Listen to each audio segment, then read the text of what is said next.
وہ اپنے مسائل کو زیادہ ہونے کا شکوہ خود سے اور دوسروں سے کرتے رہتے ہیں۔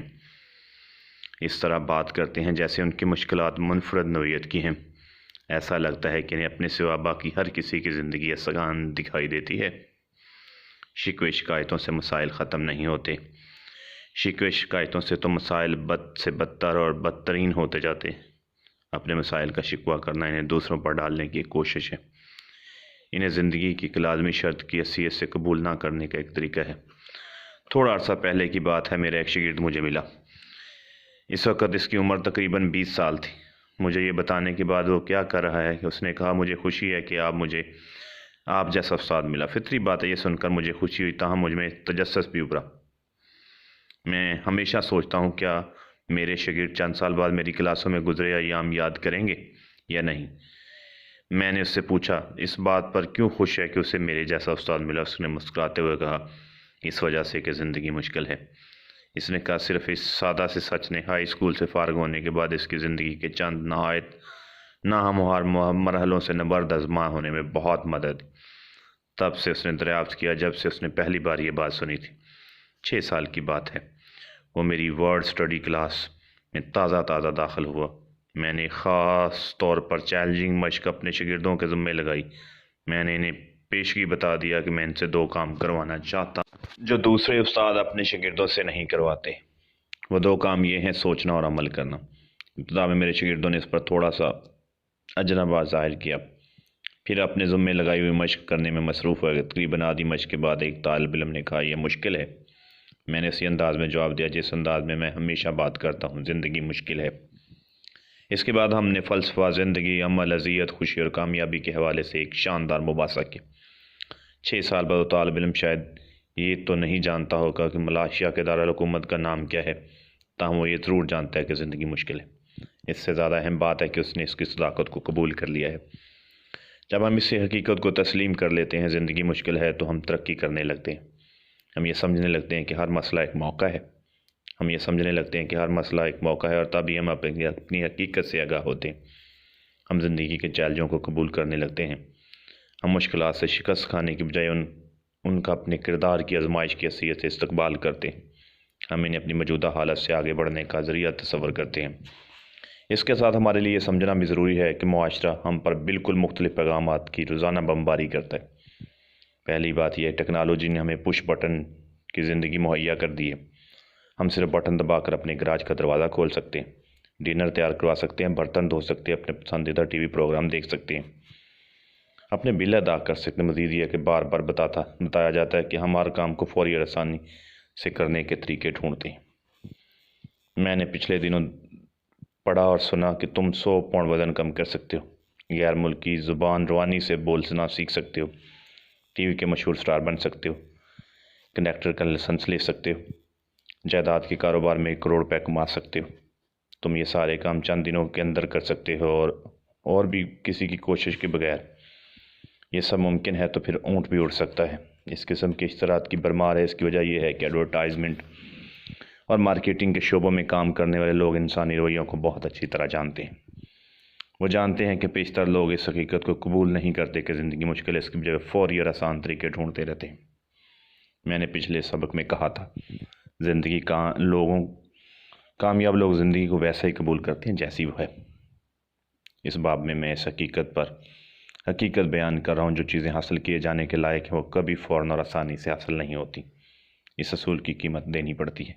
وہ وقت صرف کر کے، سخت جدوجہد اور کوشش اور قربانی دے کر، درد اور کرب سہ کر حاصل ہوتی ہیں۔ اس کی وجہ ہے زندگی مشکل ہے، اور زندگی ہمیشہ منصفانہ نہیں ہوتی۔ 1981 کا واقعہ ہے۔ کشنر نے، جو کہ خود کو زندگی کا سایہ ہوا تھا، قرار دیا، ایسے لوگوں کے لیے کتاب لکھی جو زندگی کے سائے ہوئے اور کسی چیز کو بہتر جاننا چاہتے تھے۔ When bad thing happen to good people, یہ کتاب 20ویں صدی کی چند سب سے زیادہ پڑھی جانے والوں کی کتابوں میں سے ایک کتاب ہے۔ یقینی امکان ہے یہ کلاسک بن جائے گی، کیونکہ اس میں ہمارے قدیم ترین اور آفاقی سوال کو موضوع بحث بنایا گیا ہے۔ وہ سوال ہے، کیوں؟ اس سے بہتر میں ہی کیوں؟ کشنر کے پاس اس سوال کے پوچھنے کی تمام وجوہات تھیں۔ اس کے 3 سالہ بیٹے ایرن یعنی عمر تیزی سے بڑھنے کی بیماری تھی۔ ایرن نے جسمانی تکلیف سہی اور اس کے گھرانے نے جذباتی 14 سال کی عمر میں فوت ہو گیا۔ وہ اس کا گھرانہ دونوں ہی اس سے بہتر کے حقدار تھے۔ بدقسمتی زندگی ہمیشہ منصفانہ نہیں ہوتی، شاید یہ سب سے زیادہ اذیت ناک سچ ہے۔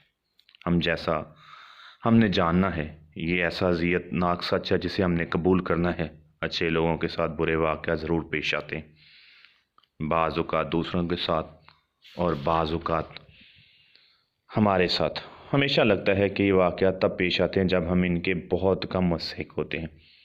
مزید ہم دیکھتے ہیں کہ اچھے واقعات ایسے لوگوں کے ساتھ پیش آتے ہیں جو اس کے مستحق ہی نہیں ہیں، جیسا کہ بائبل میں لکھا ہے، سورج برے لوگوں کے لیے بھی ویسے ہی طلوع ہوتا ہے جیسے اچھے لوگوں کے لیے۔ بارش دیانتدار اور خیانت کرنے والوں پر یکساں برستی ہے۔ اس میں کوئی حیرت نہیں، ہم خود کو یہ کہتے سنیں یہ تو انصاف نہیں ہے۔ میں لمحہ بھر کے لیے یہ کہنا نہیں چاہتا، جب کوئی علمیہ رونما ہو تو ہم کہیں خوب اس طرح ہوتا ہے، پھر زندگی خوشی خوشی بسر کرتے چلے جائیں۔ ہم میں سے کوئی ایسا نہیں۔ دوسری انتہا پر ہم درد کرب کی خواہش بھی نہیں رکھتے۔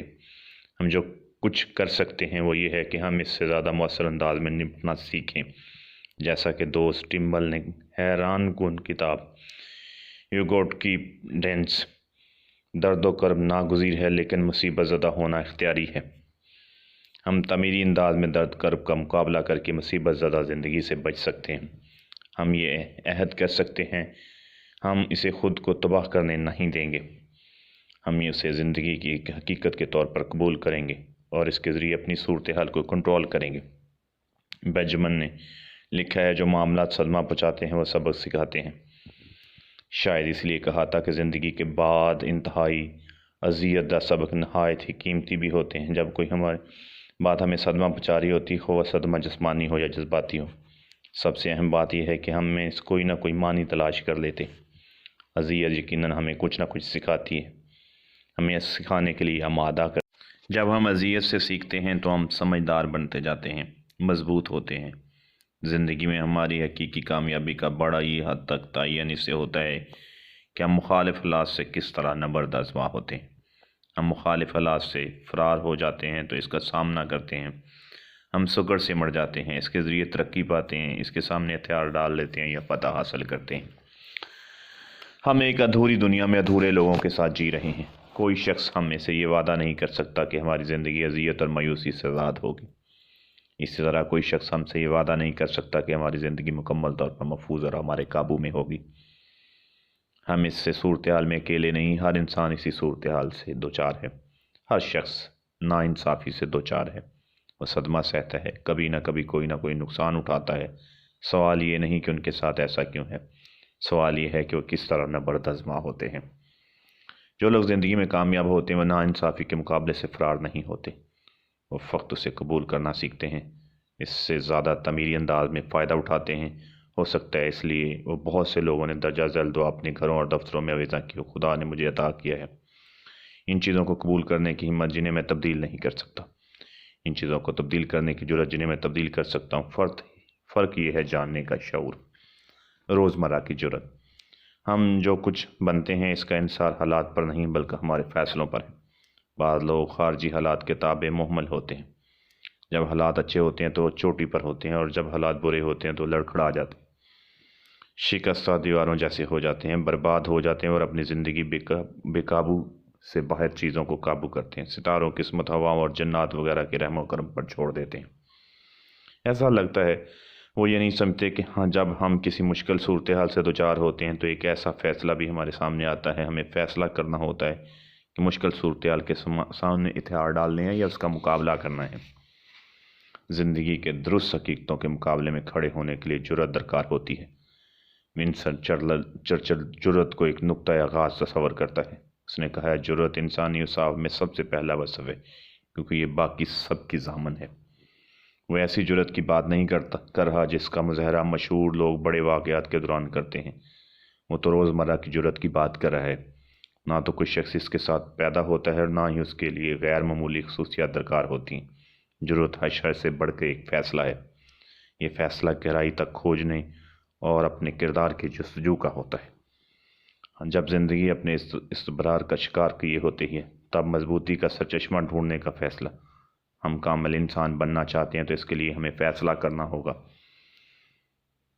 مصنف پال کہتے ہیں، مرنے سے تھوڑا عرصہ پہلے پوچھا گیا اس کی کتاب کا مرکزی خیال ہے روزمرہ کی جرت اس کی کیا مراد ہے، تو پال نے کہا حقیقی جرت زندگی کے تمام مشکل اور اذیت کے باوجود اسے ہاں کہنا ہے۔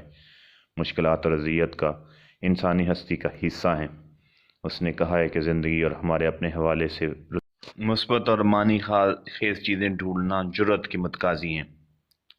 جب ہم ایسا کرنے پر قادر ہیں تب ہم نہ صرف زندگی کو مکمل طور پر قبول کرتے ہیں، اسے مکمل طور پر چننا بھی شروع کر دیتے ہیں۔ زندہ رہنے کی جرت کی سب سے اعلیٰ صورت زندگی سے محبت کرنا ہے۔ زندگی مشکل ہے، یہ ہمیشہ منصفانہ نہیں ہوتی، تاہم اس کا مطلب یہ نہیں کہ یہ اچھی، ثمرآور اور مسرت بخش نہیں ہوتی۔ اسے ہاں کہنے کی بہت سی وجوہات ہیں۔